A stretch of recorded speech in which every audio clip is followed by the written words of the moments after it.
Machine tool है। Advance machine tool से संबंधित जितने भी इंपॉर्टेंट क्वेश्चन बनते हैं हम आपको इस वीडियो में पूरा बताएंगे। और ये क्वेश्चन दोस्तों आपके आईटीआई एग्ज़ाम, बार के लिए एनपीसीआईएल हो गया और बोकारो स्टील प्लांट हो गया, डीआरडीओ हो गया, भेल हो गया, इसरो हो गया, इन सब जितने टेक्निकल एग्ज़ाम होते हैं उन सब में ये 100% रामबाण साबित होने वाले हैं। तो आप लोग इन क्वेश्चन को ध्यान से देखिएगा और अच्छे से याद करिएगा, आपके लिए वेरी इंपॉर्टेंट होने वाले हैं। तो आइए स्टार्ट करते हैं वीडियो को। क्वेश्चन नंबर 1, शीतलक के रूप में प्रयोग होने वाले घुलनशील तेल और पानी का समान अनुपात कितना होता है? तो दोस्तों आप लोग बताएंगे जो शीतलक यूज़ करते हैं जिसे हम कहते हैं क्या, कूलेंट कहते हैं, वो कूलेंट और पानी का अनुपात कितना होता है? तो दोस्तों कितना होता है? 1:20 का रेशियो होता है। तो option number A is the right answer. अगला क्वेश्चन, 12 mm से कम व्यास वाले सीधे सिंक ड्रिल को पकड़ने के लिए निम्नलिखित में से क्या प्रयोग करते हैं? 12 mm से कम व्यास वाले सीधे सिंक ड्रिल को पकड़ने के लिए क्या प्रयोग करते हैं? तो क्या प्रयोग करते हैं दोस्तों? ड्रिल चक का यूज़ करते हैं, ड्रिल चक का।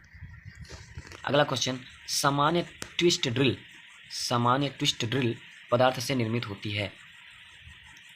तो किससे किससे निर्मित होती है दोस्तों? तो वो होती है एचएसएस से। एचएसएस का जो फुल फॉर्म होता है तो हाई स्पीड स्टील होता है। वी ब्लॉक ग्रेड में उपलब्ध होते हैं। वी ब्लॉक जो होते हैं वो किस ग्रेड में उपलब्ध होते हैं? वो होते हैं हमारे ए और बी ग्रेड में। अगला क्वेश्चन, प्लेनर में धातु किस समय निकलती है? प्लेनर में जो धातु होती है वो रिटर्न स्ट्रोक के दौरान निकलती है।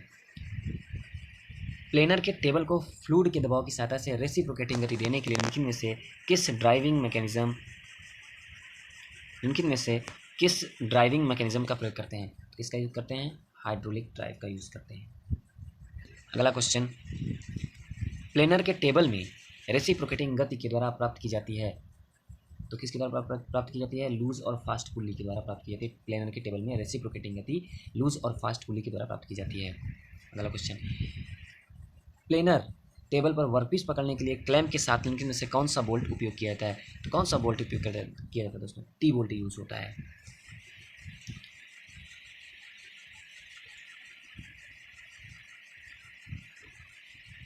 Question number 9, slotter disc mechanism का प्रयोग किया जाता है।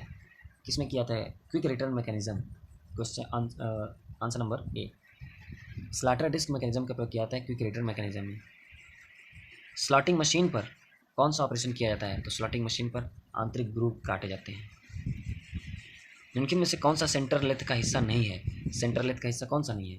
फीड रॉड, बाकी सैडल, आर्बर, लीड स्क्रू, ये सेंटर लेथ का हिस्सा नहीं है।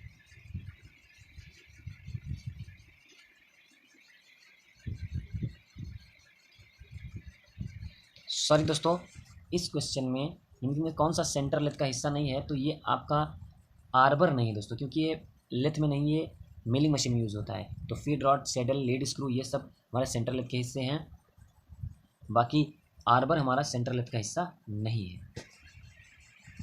काउंटर बोरिंग की जाती है, जो काउंटर बोरिंग की जाती है वो सॉकेट हेड स्क्रू को समायोजित करने के लिए यूज़ होता है।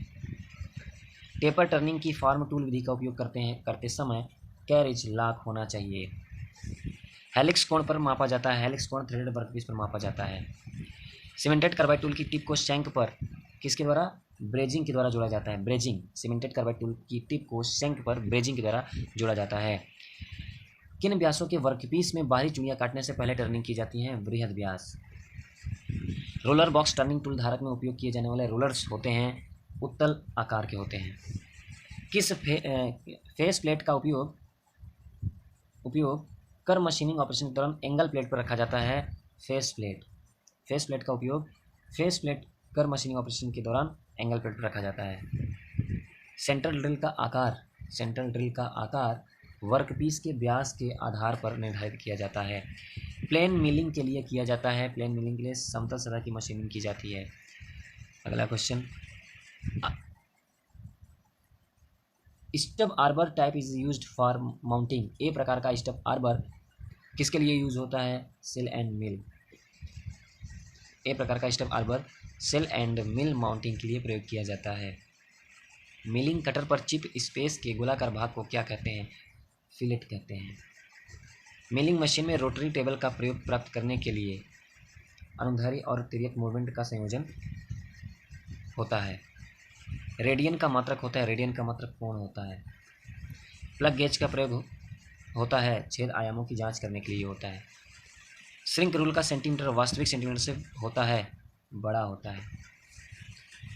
डायल टेस्ट इंडिकेटर स्टैंड कितने प्रकार के होते हैं? 2 प्रकार के होते हैं। अधिकतम माप और न्यूनतम माप के अंतर को हम क्या कहते हैं? टॉलरेंस कहते हैं। निम्नलिखित में से कौन सा विनिमयशीलता का लाभ नहीं है? वो है लागत बढ़ती है, यही नहीं है। एक्सपेंशन फिटिंग में शाफ्ट को तापमान पर फिट किया जाता है -70 डिग्री सेंटीग्रेड पे। ISO प्रणाली में कितने प्रकार के छिद्र होते हैं? 28 प्रकार के छिद्र होते हैं। चिन्ह का प्रयोग के लिए किया जाता है, बिना मशीनिंग की सतह के लिए चिन्ह का प्रयोग किया जाता है। अलाव धातु की होनिंग के लिए अपघर्षण का प्रयोग किया जाता है, सिलिकॉन कार्बाइड।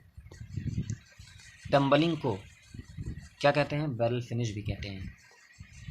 डाई का उपयोग एक्सटर्नल वायर थ्रेडिंग के लिए किया जाता है। जिस ड्रिल से निप्पल में सुराख किए जाते हैं उसे हम यूरेका ड्रिल कहते हैं।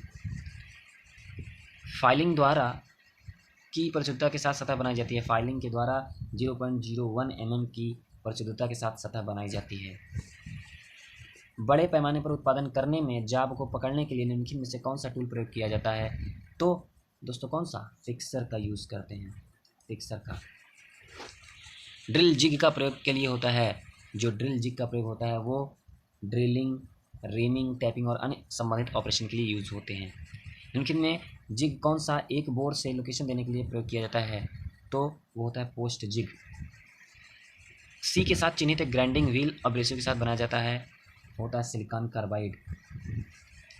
भारतीय मानकों के अनुसार 46 ग्रेन आकार समूह के अधीन होता है मध्यम। ग्राइंडिंग तरल का उपयोग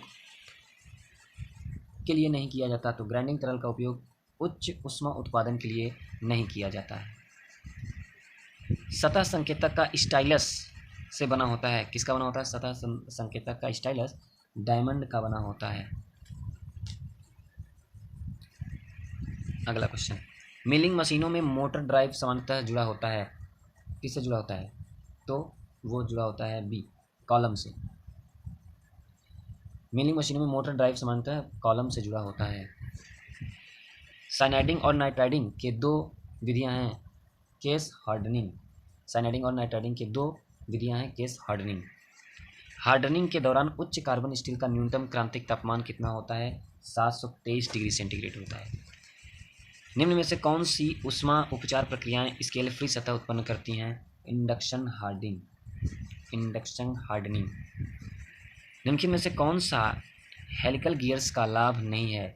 कम भार ले जाने की क्षमता, यही नहीं है। बाकी सहज परिचालन, अधिक भार ले जाने की क्षमता, ध्वनि रहित चालन, ये सब हेलिकल गियर्स का लाभ है। बाकी कम भार ले जाने की क्षमता इसका लाभ नहीं है। इंडेक्सिंग मूवमेंट के लिए कौन सा मीट्रिक हेलिकल गियर अनुपात होता है? इंडेक्सिंग मूवमेंट के लिए कौन सा मीट्रिक हेलिकल गियर अनुपात होता है? वो 40/n होता है। कौन सा होता है? 40/n। तो दोस्तों ये थे हमारे टॉप 50 क्वेश्चन। अगली वीडियो में हम फिर आपके लिए टॉप 50 क्वेश्चन लेके आएंगे। अगर वीडियो पसंद आई हो तो आप लोग लाइक और कमेंट जरूर करिएगा और बात